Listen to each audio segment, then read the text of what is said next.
Ladies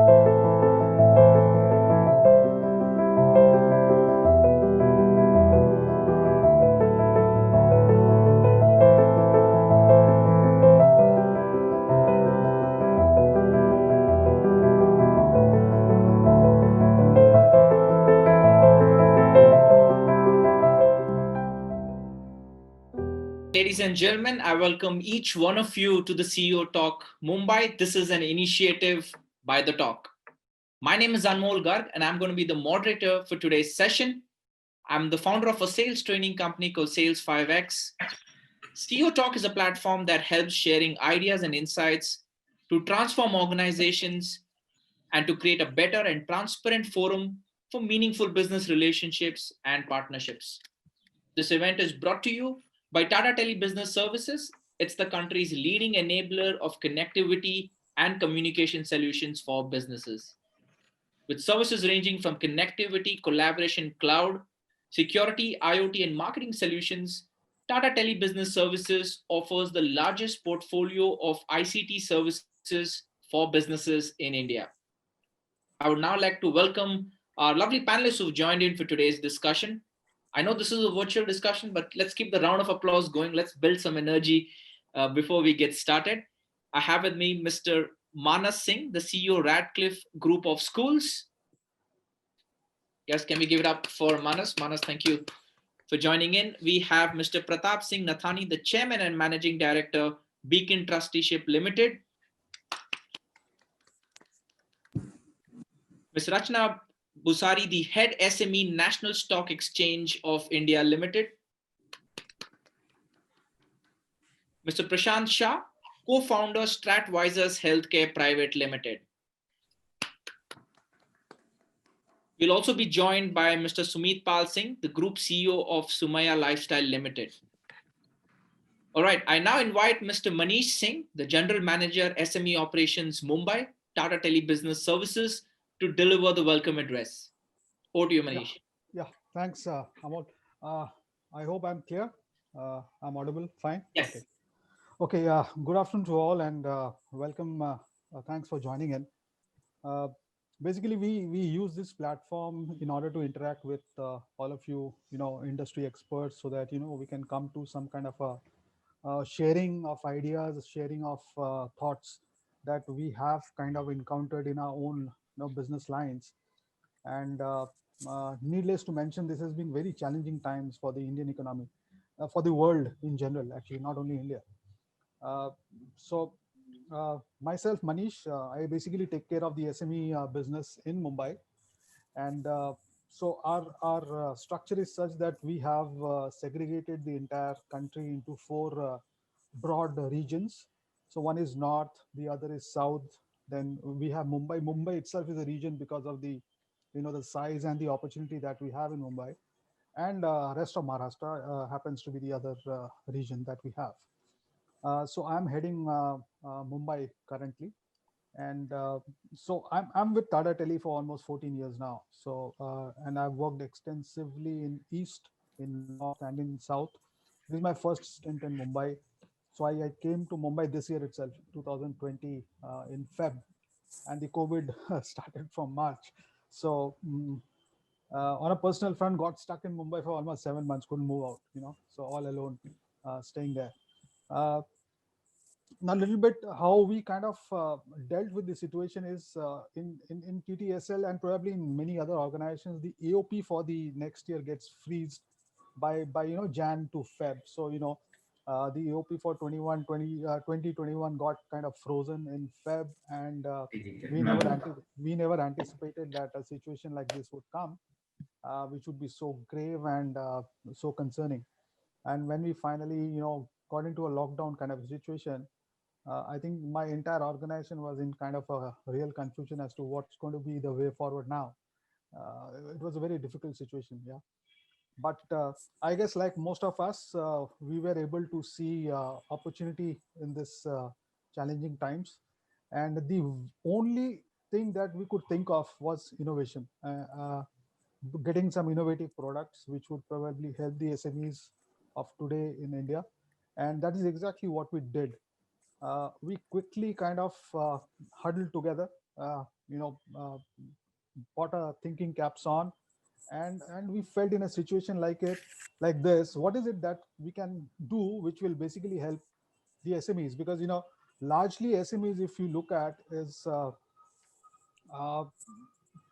though their contribution to the GDP is pretty high, and very necessary and very important, but they'll need a lot of support when it comes to technology, when it comes to ITs, when it comes to uh, adopting technology or digital mind frame. And that is exactly what we did. So we did a lot of awareness, a lot of campaigns we did on an online medium, so as to spread how is it that we can adopt digital technology, new communication technology, so that the business continuity does not get affected for the SMEs. That was extremely critical, because the situation was like that. We also kind of faced little challenge in maintenance, because people were not able to go out. So in case there was a downtime, the engineers were not able to reach to the sites because they were not allowed to move out. So a huge number of challenges. So we kind of took special permissions, special passes, so that the field engineers could move around, do the installation, do the repairing. We did help a lot of government hospitals in creating that COVID center, where we could probably give them bandwidth, give them voice lines, so that they could you know keep receiving and getting calls and answering back to the uh, very concerned relatives of the patients, COVID patients, which we could do because we somehow saw an opportunity. We thought forward. We came up with a lot of products in this last 5 or 6 months. I guess we must have introduced almost 30 to 35 new products, which are all based on the digital platform. And I'm pretty happy to share that some of these products have really made its mark to a lot of SMEs in India. And I'm sure moving forward, we will keep that innovative tab, open, so that, because now this is the new normal, and things are not going to ease up so quickly and so easily. This is going to stay. And we are also there to stay. I'm sure we should be able to help a lot of SMEs in dealing with their, communication and technology issues. We should be able to solve a lot of them. Thank you. That's from my side, Amol. Over to you. Thank you, Manish. Let's give him a round of applause. Thank you for sharing that, Manish, and setting the precedent for this discussion, which is going to be largely around innovation as well. Let's dive into a roundtable. The theme of today's discussion is rising to the challenge with the tech advantage. And I'm joined by a very able panel today. A quick note to all my panelists: I have about 5 to 6 questions, and I would love to get your views on each of these questions. Humbly request you to keep your answers short and crisp so that we can hear out from everyone, and it also helps us wrap up on time. With that, I'm going to move to my first question, a quick 90-second take. Probably I'll start with you, Prashant. How has the pandemic affected your business and your revenues? Thank you, Anmol, for the question. So I'm fortunate enough. I started my investment banking venture last year, and we hit by pandemic start of the year. And our business is mainly focused in healthcare space, providing private equity fundraising and strategy insights to the companies. And touchwood, the pandemic has turned out very positive for our organization. We have closed very good deals during this pandemic period. The private equity funds and the venture capital funds are very positive on India front, considering the red dragon scenario what all are facing. So from an India perspective, yes, healthcare and private equity going in right direction. Sure. Happy to see you smiling. Looks like Christmas has come early for you. I'll move to Sumit Singh. Sumit Singh is also the Group CEO of Suumaya Lifestyle Limited. Welcome, Sumit. Same question. How has the pandemic affected your business and revenues? Hi Anmol, thank you for giving this opportunity that I can speak here. So I would like to share that this pandemic has given a very bad impact on the social front, but somewhere it has given a good impact to some companies. So when this pandemic was affecting and the alarm was ringing in the early March, so we decided that we should convert our factories to help social for the social cause to help hospitals and the frontline workers. So we converted our factories to the PP factories from the textile ones. And then it was a very good decision. We got because of that social cause, we got very good orders, and our revenues got uh, 10 times fold from the last year. So it has been a blessing in disguise for us. Great, great. Thank you for sharing that. Rachana, I will come across to you. For a minute, I saw your background change to the beautiful National Stock Exchange. How have things been your end? Rachana, if you could unmute yourself, please. Yeah, if you look at the National Stock Exchange was on during pandemic as well, and the business was as usual. So we had to do some changes at our level with respect to the way we operate, and we learned to work from home for the first time, and we had to be very conscious of the fact that there was data security issues were not occurring on. We had a seamless market timings and market operations going on. So that's about how the exchange continued business, and it's amazing to see that we went on seamlessly without a day of disruption, and all the activities were done on time. So that's the exchange business how we took care of. But coming from and heading the NSE Emerge platform, which is talking about fundraising for small and medium enterprises, I think a lot was impacted. A lot was impacted, and to go back to late 2019s, I would say, wherein the economy was already going slow and the SMEs were already taking a hit because of the slowdown in the economy. And we saw less of fundraising options from the SMEs on the Emerge platform since 2019. But I think the worst was to come when the lockdown started in March 2020. We realized that, though fund is going to be of paramount importance, though funding is going to be of paramount importance, and they will have to access various funding mechanisms, we realized that fundraising through public mechanism was not what was on the top of the mind of the promoters, because I think what they had to do is realign their business strategies to ensure that they are able to meet the immediate requirements, and reorganize their cash flows as well, to ensure that they are at least afloat on the business. The profitability would come in much later. So I think this year we've seen challenges with respect to fundraising on the Emerge platform. Though the interest is huge, but actual action conversion is real something that is really challenging. Sure. A lot of DMAT accounts were opened up during this period. So you've seen some traction there? Yes, that's a very positive development. We saw people getting interested towards investments in the financial markets. The mobile trading, you see the mobile trading went up, percentage of mobile trading went up, a lot of DMAT accounts. So that's a good news for the financial markets, yes. Right, right. As you rightly said, we're all waiting for 21 to come in. At least psychologically, 2020 is over and usher in the new year. Manas, you've been in the education space for long, and a lot of action has been happening in the education space. How has the space evolved last 6-7 months? Oh, well, I mean, if I have to honestly answer, I think situation is not good. I mean, I think when pandemic hit us around March 2020, I mean, none of us were prepared or had thought ki, we have to take classes online. That itself was a humongous task, and you have to understand why it was difficult. See, we are not Byju's and we are not doing coaching and stuff like that. Say, school experience is a combination of academics plus activities plus sports plus whatnot, and those type of things is very difficult to do online. A lot of physical involvement is there, but just like anyone else, I think the industry has literally learned, got trained. I think I salute not only my school but all the teachers to have picked up this new mode of teaching. That itself was a humongous task, and learn to also change the curriculum and fine tune it in such a way that the same learning outcomes can be delivered virtually.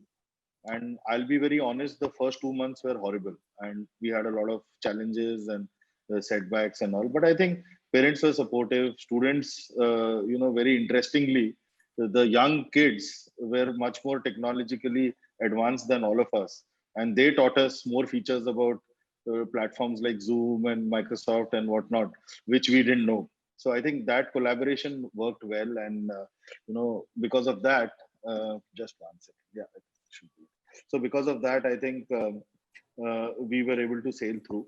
Currently, just like everyone else, we also want to look at 2021 and hope that schools start. But I want to call out only two things here. What were the not only the challenge was not only to impart the education. I think the challenge was also that economy got a hit, and obviously the parent cash flows reduced due to loss of jobs and stuff like that, and that had a ripple effect on our fees. And any school to survive needs the fees. That is the only source of income. And education, unlike, yeah, I'm not running a mobile company that if you don't pay the bill, I just stop the connection at the end of the month. It's a very emotional industry, and you just can't stop. Though we have so many laws and stuff like that, unfortunately, government also chipped in with its own politics, and because they can't run the show in government schools, which is very unfortunate considering the fact that a new national education policy has been proposed and we are looking positive and stuff like that. The brunt was also to be borne by the private players, because we were the ones who were comparatively better equipped to run the show. So yeah, I mean, it was a culmination of all that. But I think we have sailed through well. One great positive that I want to call out is that we learned how to manage shows virtually, and that is a learning, and that is an experience which will help us in the future also. And we are looking forward to obviously good times. That is what I would summarize. Sure, sure. Yeah, as you said, it's been a challenge getting all these students online. A quick follow-up question before we go to the next round: are these kids really listening when the classes are going on, or are they on mute and doing something else? See. I mean, I'll be very honest. I mean, no matter what technology you throw at kids and stuff like that, at the end it depends on the teacher. If the teacher is good, the students get hooked up, and if the teacher is not good, obviously it has an impact. So that is by default. That is the basic tenet of learning. But yeah, I mean, we try to make it now more visual, more PowerPoint based, more animation or videos based. So we try to capture their attention. For very young kids, it becomes extremely difficult. Imagine a nursery child, 3.5 years old, sitting in front of the laptop, and you are expecting that child to start learning. But that's where parents come in and they sit with the child, and so it's a different ball game altogether. But yeah, I mean, it's difficult, but I think it has been managed decently well, is what I would summarize. Sure, Corona has made us all great teachers as well. You got Oh, to adapt absolutely, to that. absolutely, A absolutely. question to all the panelists: if you see your revenues going up in the second half of this financial year, H2, raise your hands if you see growth, some green shoots. To all the panelists, okay, Prashant, Sumit says, Manas, you're still okay. Manas goes, say, Rachana, do you see the sentiment improve? Okay, everyone agrees that the second half, with a lot of unlock Yeah. restrictions being removed, coming to you, Prashant, are we coming back to normal? Is that what we see in the next few months? So Anmol, what I would like to say is coming back to normal looks difficult. However, there is a permanent shift in the behavior, in the consumer preferences, and the way people were buying products, buying services. So there is a permanent shift what we are observing as an investment banker and also from the service industry. The business models have disrupted very heavily. The way of workings have changed. So yes, H2 looks exciting. It needs to be navigated also in a right manner. The project may be successful, but at the fag end of the project, it may turn out bad. But so a right channelizing of energy, positive energy is required to sail through the rest of the year, second half. But Sure. overall, it looks positive, and I would say a lot of companies across the healthcare and wellness sector as well, they have viewed this pandemic as an opportunity to migrate from the physical style of working to a digital technological based style. So yes, overall a positive outlook. Sure, sure. Sumit, in fact, reading the paper today, we've recorded the lowest number of corona cases. Yesterday's number was the lowest last 5 to 6 weeks. So, do you see now people coming out, textile industry probably improving all the pent up demand? Sumit, you're on mute.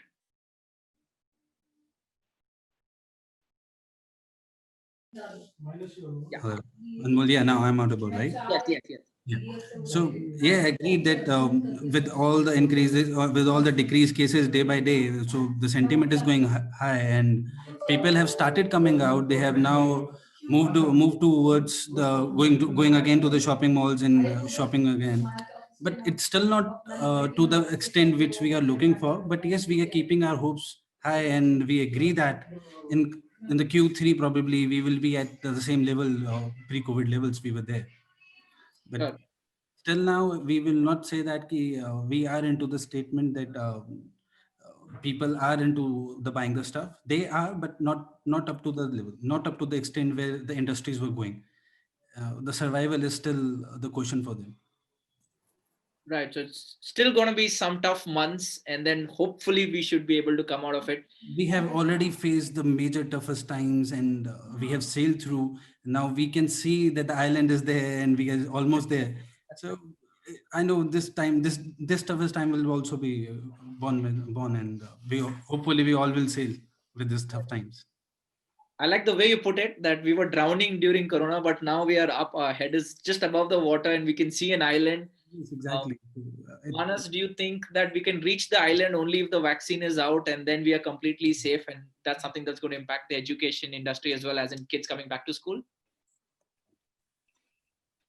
I mean, for education industry, absolutely, because parents will never be okay to send their kids if Corona still persists, especially younger kids. So definitely, we are relying on a vaccine and some sort of a surety on that. But I think as education industry, we want to innovate and be prepared for any circumstances, and thus we are open to a fully online or a hybrid model if required. No, right. It's going to be very interesting to watch this space, how it's going to pan out. Are we going to Yeah. go back to schools, or is it going to be a hybrid model? I think only time will tell that.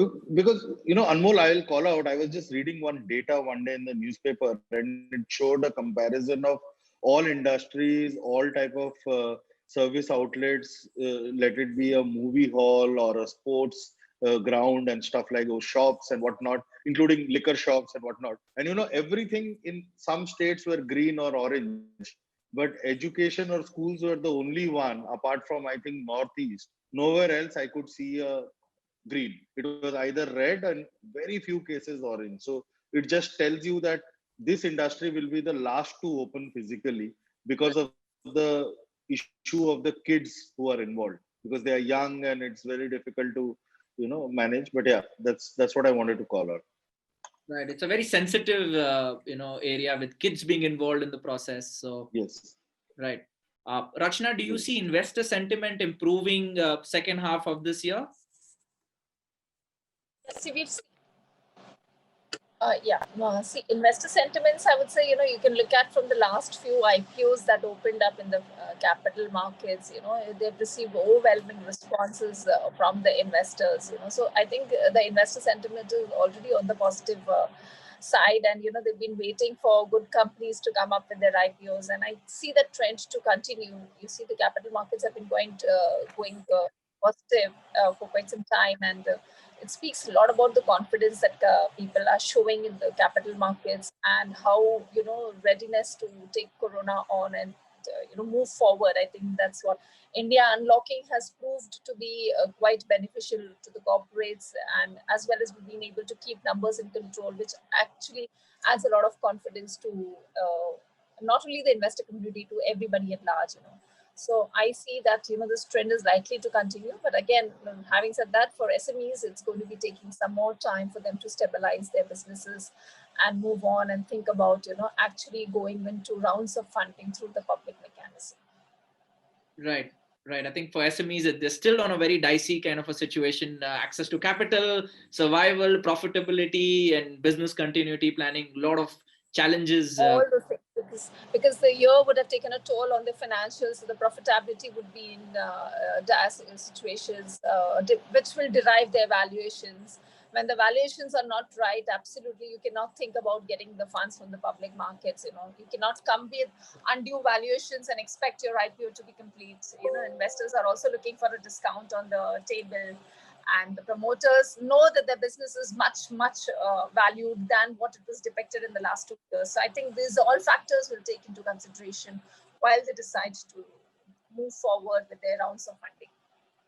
Sure. As you rightly mentioned, those are very important metrics, and how it's going to play out, the dynamics. I think that's again for all of us to watch this space very closely. How many of you think work from home is here to stay? If I can have all the video of the panelists on, let's do one thing. Left hand if you think work from home is here to stay. Right hand if you think we're going to go back to office once the vaccine is out. Or give me a namaste if you think it's a hybrid model. Okay, everyone does the namaste. Let me get Manas. Manas, where are you on this? Manas's video is off. Manish, is it going to be a hybrid model? Okay, Manish is also doing a big namaste is what I could see. Prashant, coming to you. So you see obvious benefits of work from home in terms of productivity improvement, no need to travel, and you save a lot of time end of the day.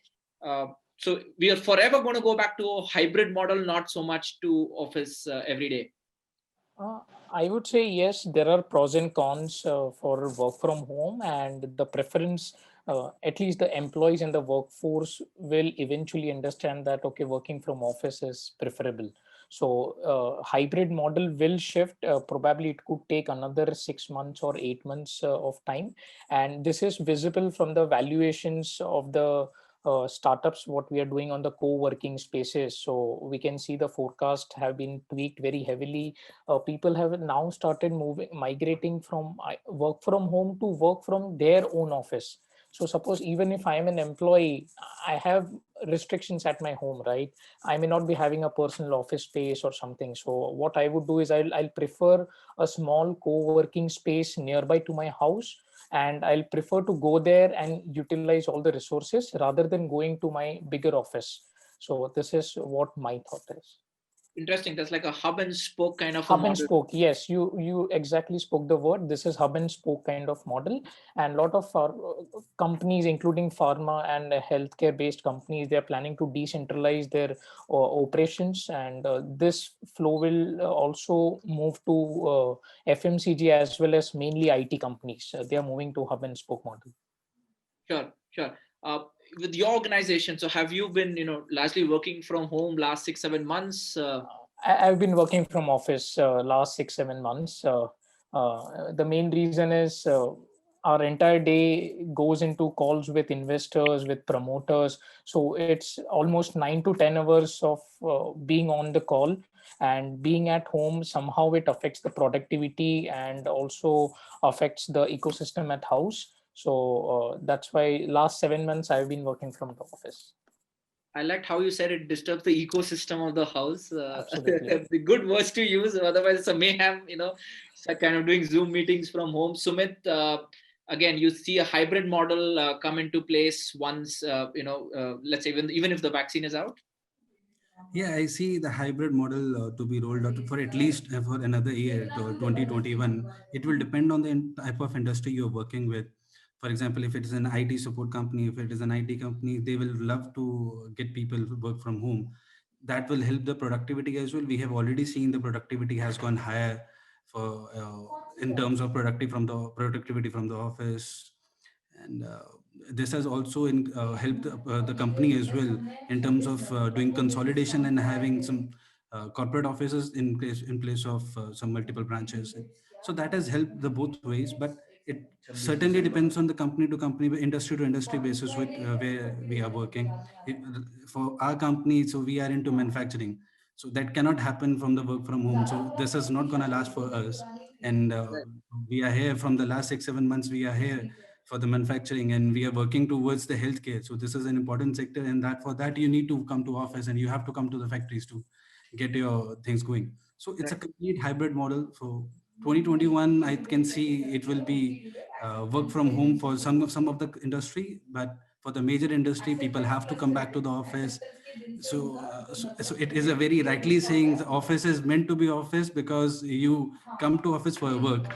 And I like the wording of the Prashant of saying that the ecosystem, yes, that is a little problem when you're working from home, because there are the dedicated teams, but there are the undedicated teams. So you have to manage that both, right? Sure. Over to you, Anmol. Sure, Sumit. In fact, in the last discussion, we had someone from the manufacturing space as well, and he was talking about something called as VAL, virtual assembly line. This is a concept from China where the machine is broken into different parts, and those machine parts are at homes of employees. Do you think this is something that can work out, or no? We still need a man on the floor. So we are little old school and we believe to do it by our own thing. So if let's say if I'm there and I'm doing virtually, I'll get it done, but I'll not have that satisfaction in myself that it was done properly. So I still feel that is little possible for getting the things going on, but putting the man on the floor is really important according to our thinking. Thank you, Sumit. Manas, have your teachers been working from school? Those students are at home, or teachers are also at home? How has the collaboration been to you? No, so 95% of our population is teachers, and they are working from home, and so are the students. So that takes up a lot of our responsibility. But that 5% who are working from office are the people who are non-academic and who have to support the parents, and there are a lot of things for which school needs to be open. So that's how the model is working right now. But yeah, we have not yet explored teachers to come to school, and we are still contemplating that for grade 10th and grade 12th, we will have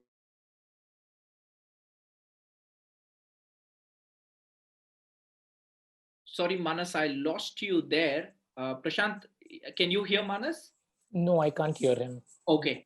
Then I guess it's the network, something that we were talking about as well. These are some of the challenges of work from home. The conversation itself gets cut short. So we're left to imagine what the other person said, something very different if we are doing this offline. Uh, Rachana, I'll come to you. The National Stock Exchange, of course, has been, it's been on from day one, not no downtime. We want to know what is the secret of this success, and how have you managed to pull this off? I think it is a total meticulous planning by the senior management team about how we will be breaking up people and how they will be ensuring that seamless work goes on. And it was all of a sudden that it was decided that there'll be a lockdown, and we at NSC, we realized that there were some teams which need to come to work, whether when it was operations. Starting on the market was mandatory, closing on the market was mandatory, settlement was going to happen on usual time. So those were the teams that started working from office, and other teams were given to work from home. And then we started having ensuring that security is in place, because we handle a lot of confidential data, we handle a lot of price sensitive information. So all the data security systems were put in place. People were given logins, and people were given security accesses, so that we ensure that we don't have data slippages happening.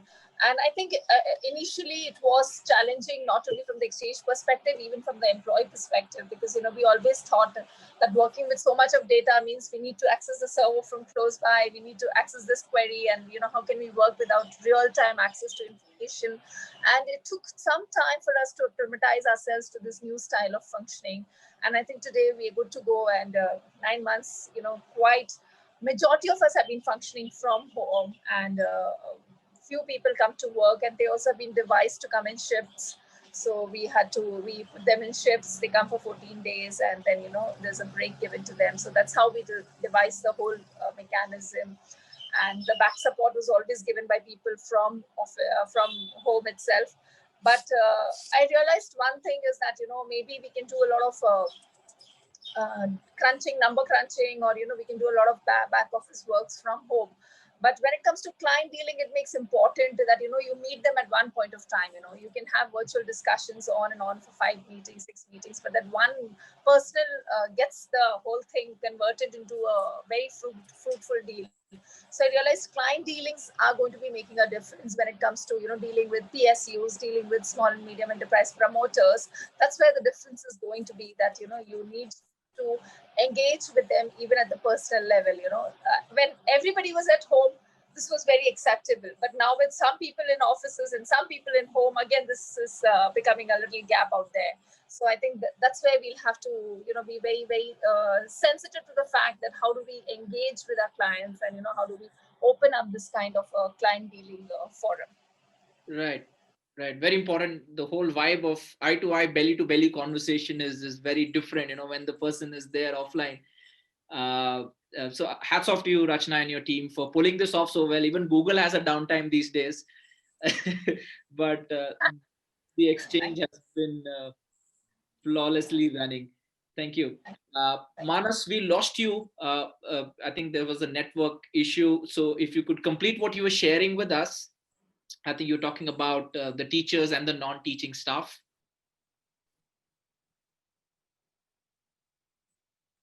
All right. Okay. I think I lost Manas again. Manish, I'm going to come to you.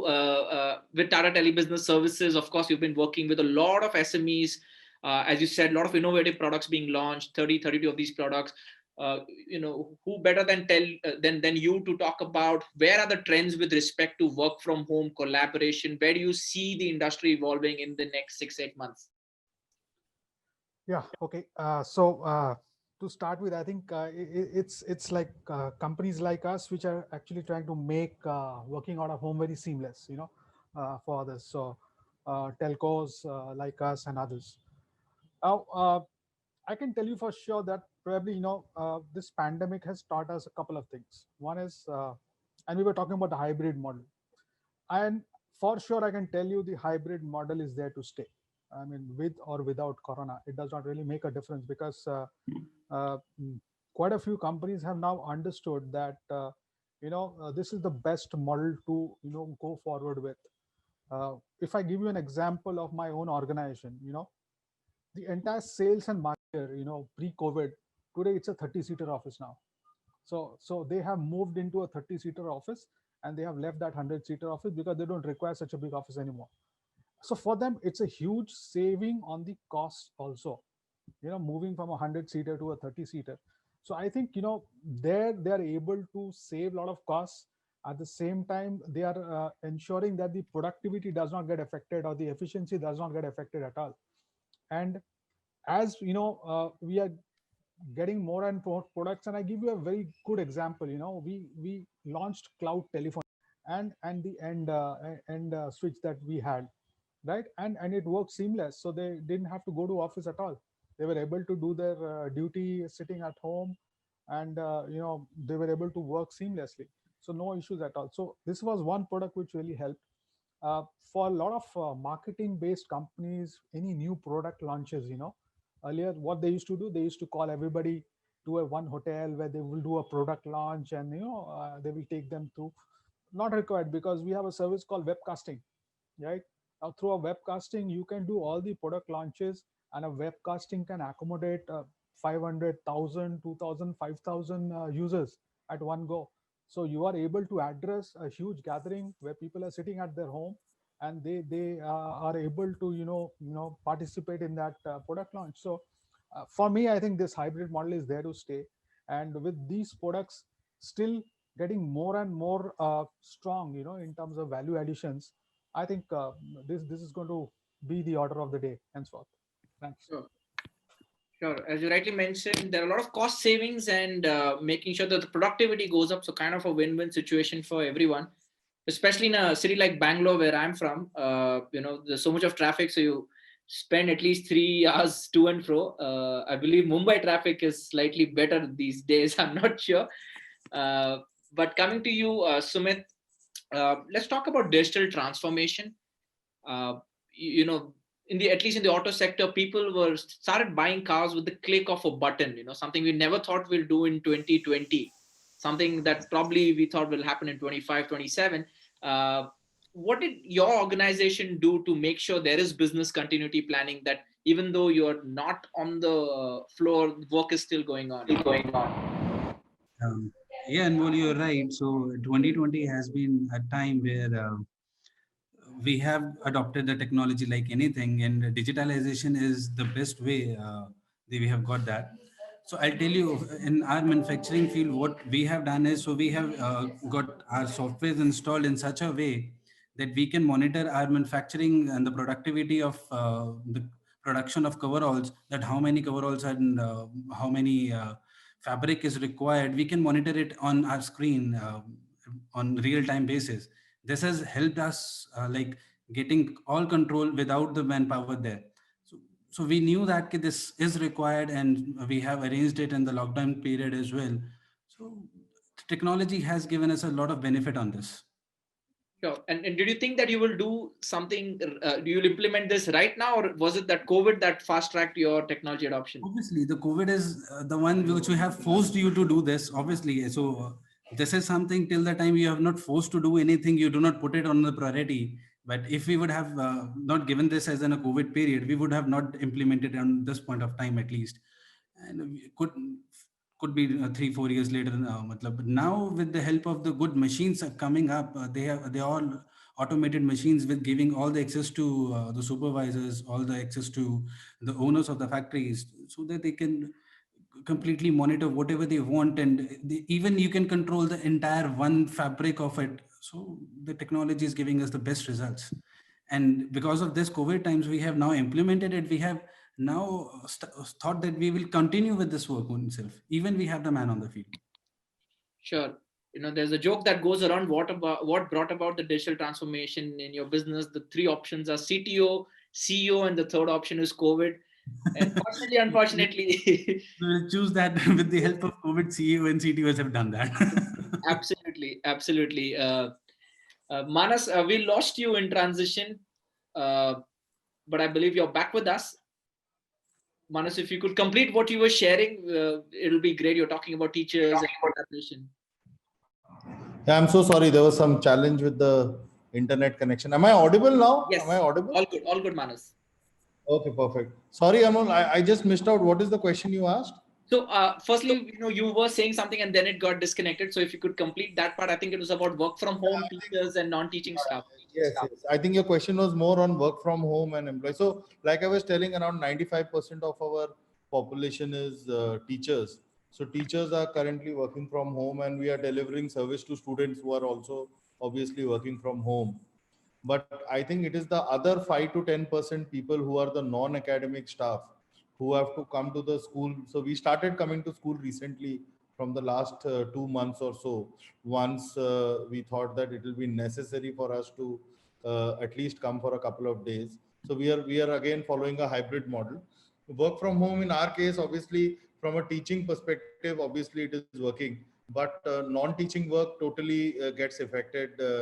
In a work from home mode. So that's how it is. And we are hoping to, ensure that so soon with the corona thing coming down and vaccines hitting the market and stuff like that, we will be able to convert even the teachers to school first and then slowly the students.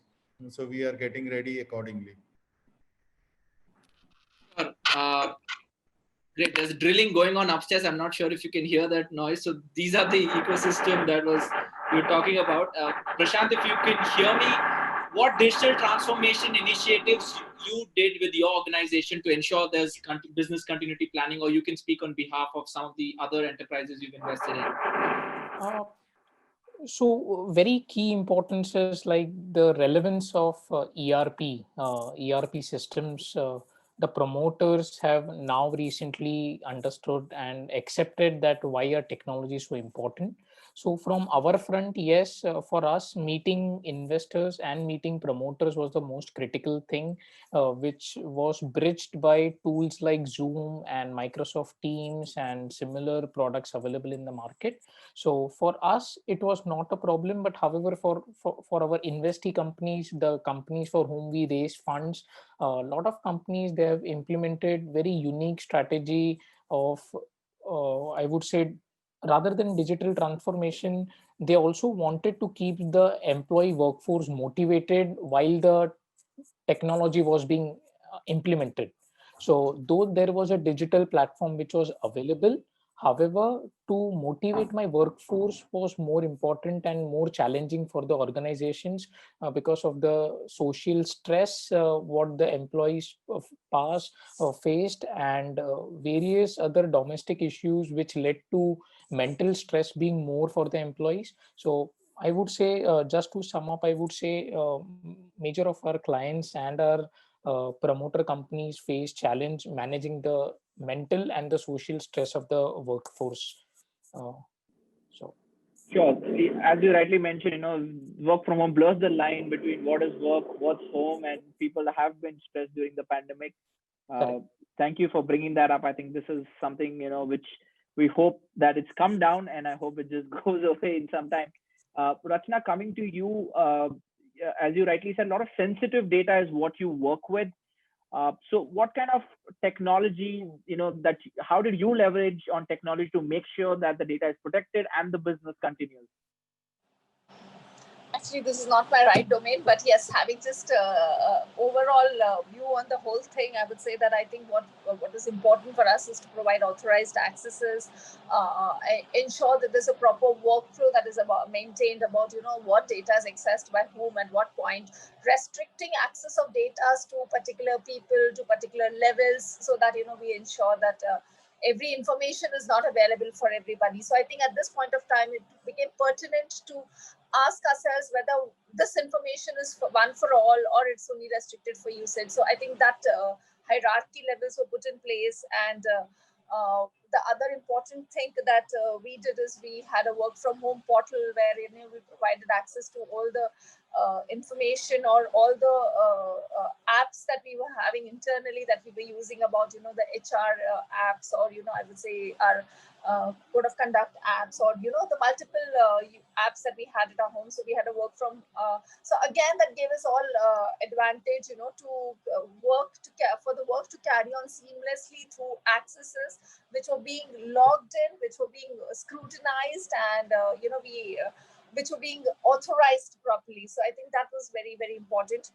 Then what also we see is we have a very strong data team which sends out alerts at the escalation levels in case we feel there's any breach of information, or any document which should have been looked at as a confidential document sent out. And also I think all those checks were there always in place, but I think it became a disciplined manner during this corona time, having understood the sensitivity of what we do and how it is being monitored. I think this became the way of life and the discipline of life in this 9 months that we worked around. Sure. I think it's that, as Sumit was saying, it's corona which has fast tracked the entire digital adoption. What would otherwise take a couple of years just happened in about 3 to 4 months.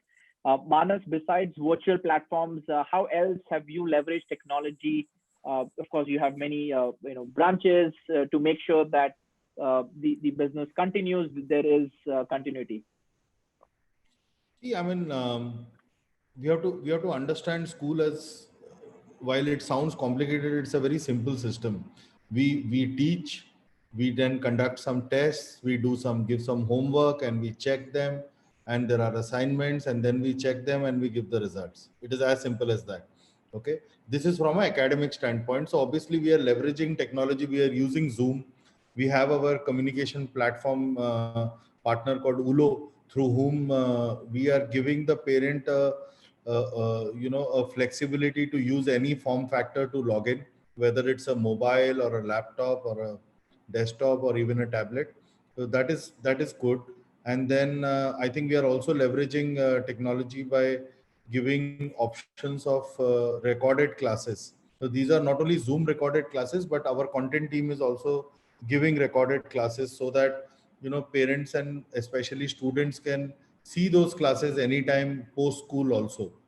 So I think that those are some of the things. From an innovation standpoint, there are two interesting things we are doing. There is something known as a virtual lab.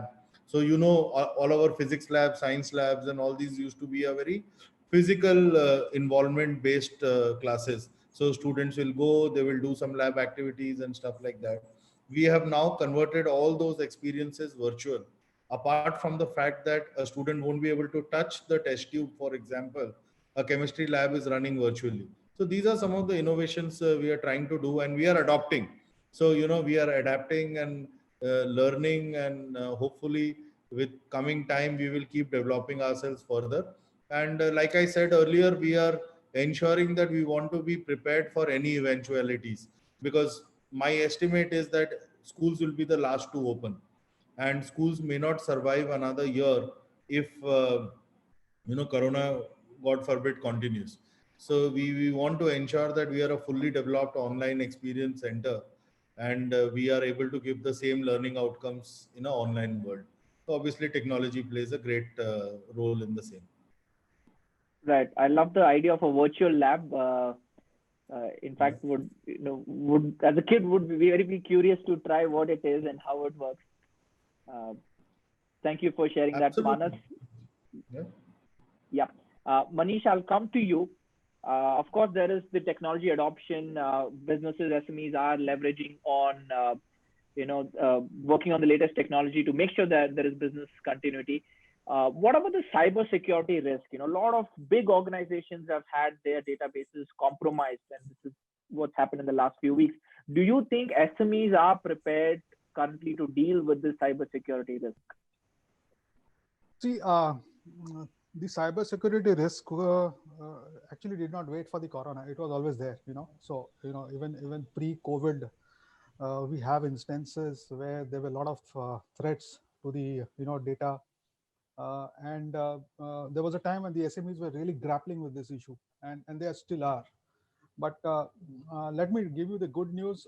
What we have seen is that now more and more SMEs who are digitally forward, where this pandemic has made them digitally forward, they have now woken up to this idea of ensuring that that data is safe.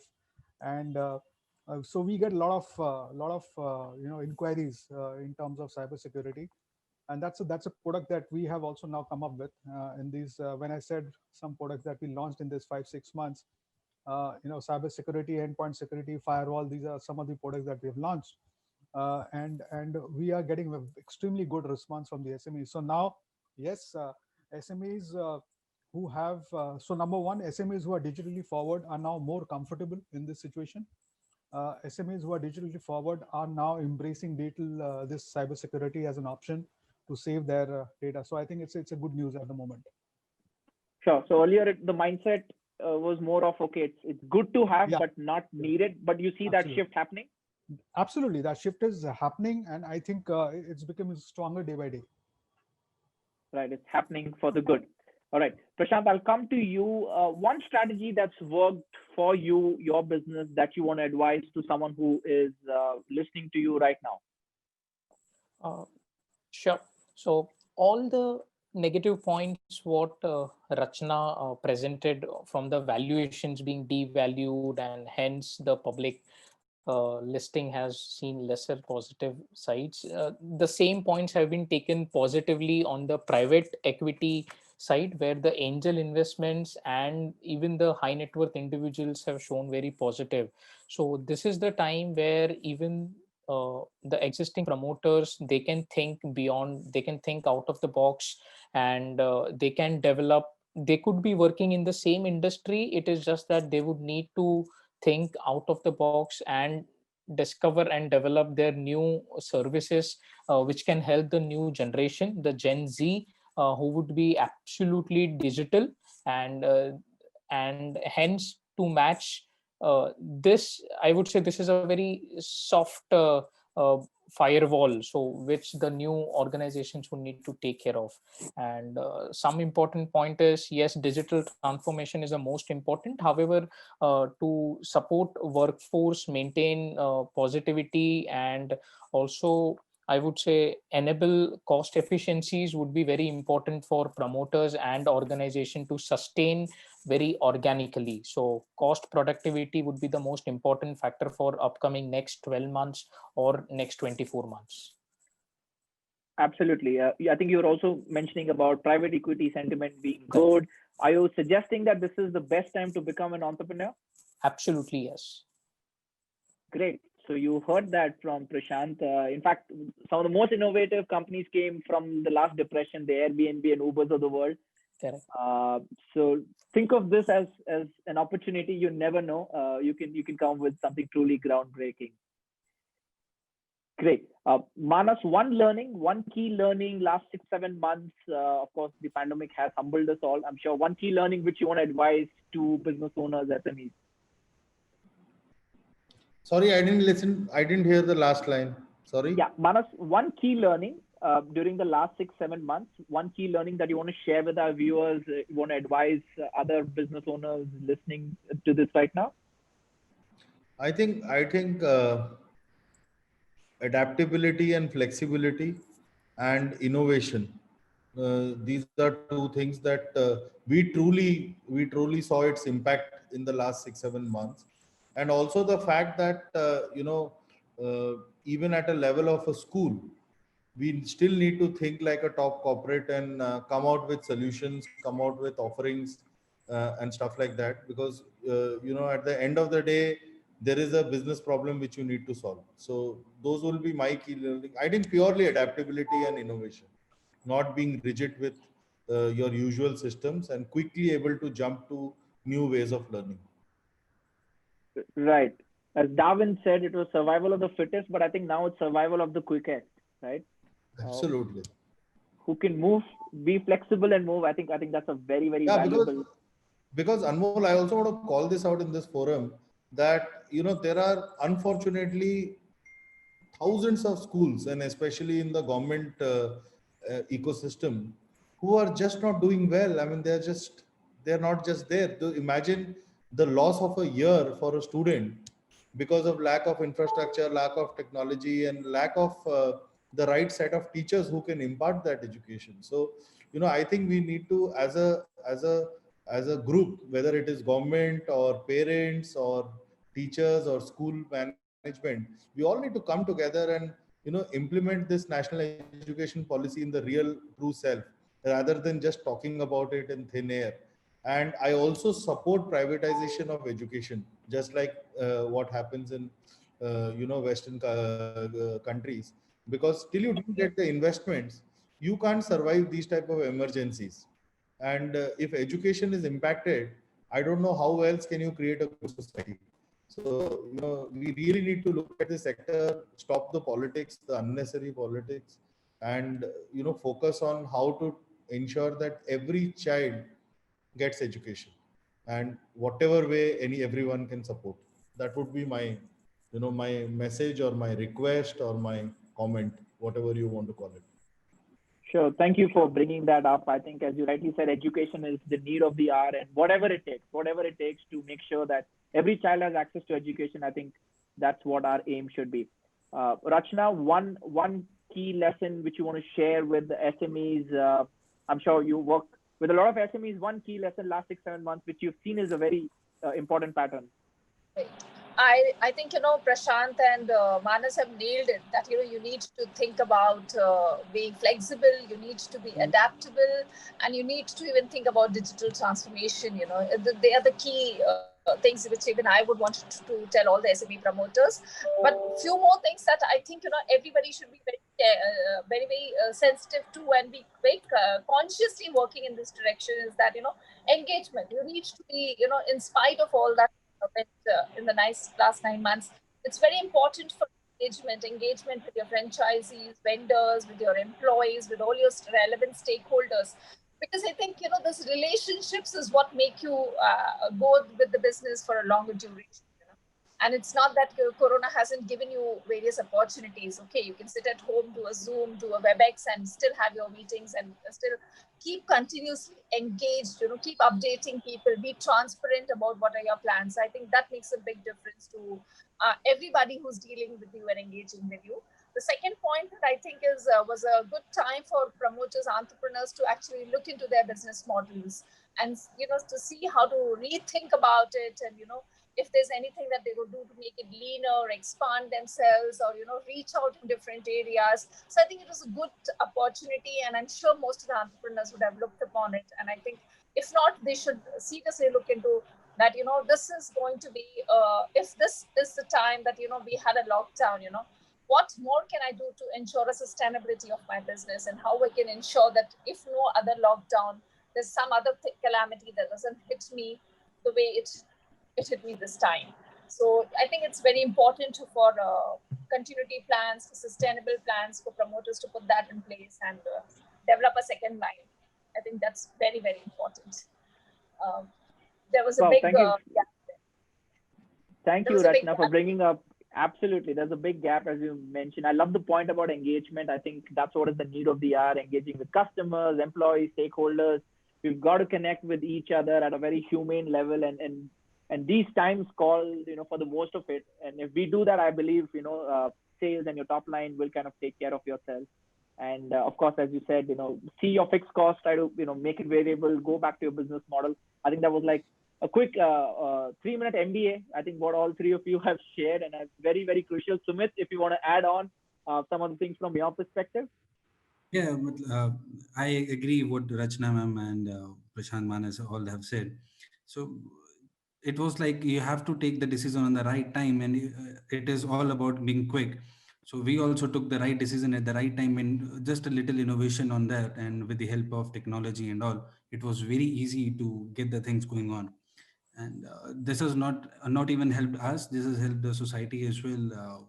Everybody was looking for the healthcare sector, that how we gonna match without the help of PPE kits, because all the PPE kits were importing from China at that point of time, and China was completely banned, import was completely banned. So it was all the Indian textile companies who have made this very much possible, that our doctors have been able to do this good job. And this is one take, matlab, that you have to be quick enough, and you have to adapt to the situation according to the times. And if you do that on time, so I don't think you have any problem. So we stick to the basics, and things were really good. And this year, so we had the plan to got migrate into the main board from NSE merge under the guidance of Rachana ma'am. Only we migrated to NSE main board in this year itself. So being into the basics and sticking to the basics, that was the main key. Great. And I love the word again, decision making. I think very, very crucial factor. How fast can you do it? And you got to do it in the right way at the right time. Manish, one advice for SMEs.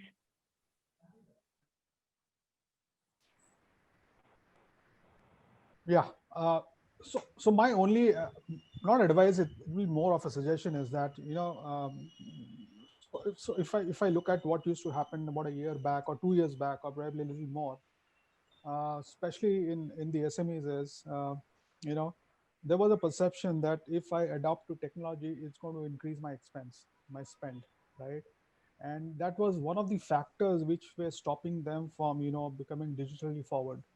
uh, but now, with this kind of a situation, they were able to understand and realize that if I kind of improve my IT infrastructure, or if I adopt my if my digital adoption is strong, it is not necessarily a very expensive affair, but at the same time, it really does a lot of value addition in its own in the organization as such. So my only suggestion to them is that they need to keep their themselves open in terms of digital adoption, and they should try as much as possible to be digitally independent, that way, because in the long run, this is going to help them, and this is going to help improve their efficiency, this is going to help increase their productivity as well. So that's my bet. Great. As you mentioned, capital is not a barrier anymore, for digital Yeah, adoption. absolutely. Right. Probably some mindset. I think if we explore more, we will definitely find yes, solutions. yes. And that change is already happening, also, slowly and certainly, that change is happening. So that's a good sign. Right. I think it's happening for the good. Great.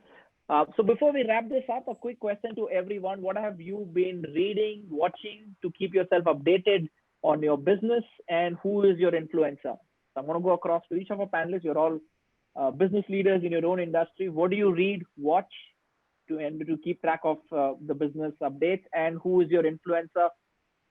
I can start. Rachana, are you around? Rachana had a call to take, so I think she's going to be engaged with that. Prashant, I'm going to kickstart because I see you. You're the first video that comes on my screen, so let's start with you. Sure. So what I do is, at least during this lockdown period, I've watched Young Turfs and also some few startup related series multiple times, just to understand strategies, just to understand way of thinking, how can productivity be improved, not only for ourselves but across the organizations. How can investor pitch be improved? So this is the domain related where even my reading as well as the listening was focused during the pandemic period. So Sure. Any particular web series that you're talking about that viewers can watch as well? Yes, the one with the startups, the young, sorry, I lost its name. It's just on tip of my tongue, but I just missed it. The Young Turf is the one in CNBC. However, the ones season what we have in Amazon Prime, it's globally one of the best for startups. So I've just missed its name. It's tip of my tongue. So. Sure, that's fine. So go to Amazon Prime and then look it up. It's on startups. So don't just watch Mirzapur. There is something exciting as well in terms of business. Sumit, you're on mute. Yeah. Yeah, Anmol, I'm sorry. Yeah. So one thing you've been reading, watching, to keep yourself updated with business news, and someone who's your influencer who you follow closely. So I was keeping it cool. I was not watching the negative. I was trying to keep myself positive with the positive news altogether. I was having the normal newspaper. I was reading the normal TOI and watching some good web series to keep myself motivated, and was not getting too much into the negativity of corona or how much it is spreading. So you need to keep yourself much motivated to, because it will give you a lot of stress. I'm not blaming the media. They were just giving us the overview of what is happening altogether, but you just can't take it on yourself. It will give you a lot of stress. You are there at your home, you are logged in, and you are not going out. So it gets very stressful and sometimes frustrating. So you need to get yourself little calm. And for that, watching good related web series, that was very good time. And having just I was updated through the news also, with having just a brief of, I was not watching the complete videos of what is happening around. I was just having the brief. I was reading the overview of what is happening in the market. That's it. Sure. As you rightly said, a lot of negativity around, and the media is out there telling what is wrong. I think it's sometimes important to stay away. Any business leader you follow very closely, Sumit? Business leader, I'm inspired from my own chairman. I'm nothing to just talk about. He is a good leader. He's 29 years of old, and he made the industry like look very possible. He took this decision of just converting our factories from the manufacturing of kurtis to just preparing coveralls. We have 18 factories, and right now, if I tell you about, we are not looking after our the major key, I'll tell you that major key work of kurtis. We are just moving towards a healthcare business, and after that healthcare business, we have now moving towards the defense textile also. So it has given me a lot of inspiration from him, how quick he has taken the decision, and it take guts to take that decision at that point of stage. Sure, right. Manas? So, Anmol, I'll answer it in two parts. One obviously is on the personal part, personal front. What do I read for keeping myself motivated? But more importantly, on the professional front, obviously the usual news and newspapers and TVs to just keep me abreast with what is happening. I do a lot of internet-based reading, especially related to technology and edtech space and education space. But most importantly, I think I try talking to a lot of people, whether they are my parents, they are my ex-colleagues, current colleagues, and I just try to understand what is happening in other schools, other educational organizations. Need not be only schools, but could be universities and stuff like that. And that keeps me, abreast with what people are thinking. And sometimes some very good ideas come my way. If they are good, I just copy them. As simple as that. And that's how it is. And on a personal front, it's been one of the toughest years, so to say, in my career. And as a CEO, it could be arguably the best or the worst year to be a CEO of any organization. So that way, best of course, yes, because the learning you get and the stuff that you learn cannot be compared with any other year. But the worst, because there's a lot of stress. Obviously, when cash flows are impacted, everything gets impacted, and everything has a very emotional touch to it. There are our customers who are students and parents, and then there are our employees, and it's my duty to take care of everyone, but then cash flows are limited and stuff like that. But yeah, I mean, I do a lot of motivational stuff, but I don't pick them intentionally. Whatever comes my way, which I like, I do that. And I try to now spend some time on exercise because, I realized that lockdown just added to the inches on the stomach. So I think that is very crucial that we should spend at least one hour every day on your own body because it's tough. It's tough. And yeah, I hope to get sleep soon. So far, it has been a 3-4 hours max sleep nights, but I'm hoping that soon I'll sleep for 8 hours. Hopefully, I'm following it up. Yeah. Sure, let's hope for it. And as you rightly said, that 1 hour on your body will make sure the 23 hours are smooth. So Yeah. thank you for sharing that. Manish, quick take from your end. What have you been reading to keep yourself updated? Manish, you're on mute. Sorry, not been reading much because haven't got time to really read. But participated in a lot of online training programs because our organization has organized a lot of online training programs. Most of it were in-house, so I have participated in most of it. And TMTC being one of our own engines in Tata Group, Tata Management Training Center in Pune. So a lot of training programs from their side I've been able to attend. However, waiting for one book, A Promised Land by Barack Obama. So let's see when can I lay my hands on it. Would be really anxious to go through it. Thanks. Sure. Let us know how it is once you read it. Sure. All right, ladies and gentlemen, firstly, a big shout out. Thank you to all the panelists for taking time out from your busy schedule, joining us today and sharing your invaluable insights. Can we have a round of applause for all the panelists?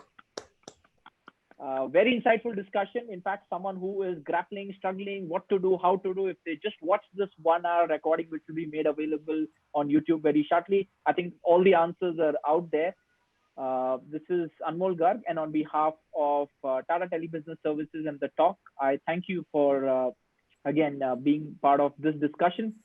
And I wish you all the very best. Keep smiling. And as we all, kind of said, H2 is going to be much better for us. Let's keep the positive thinking going and have a great day ahead.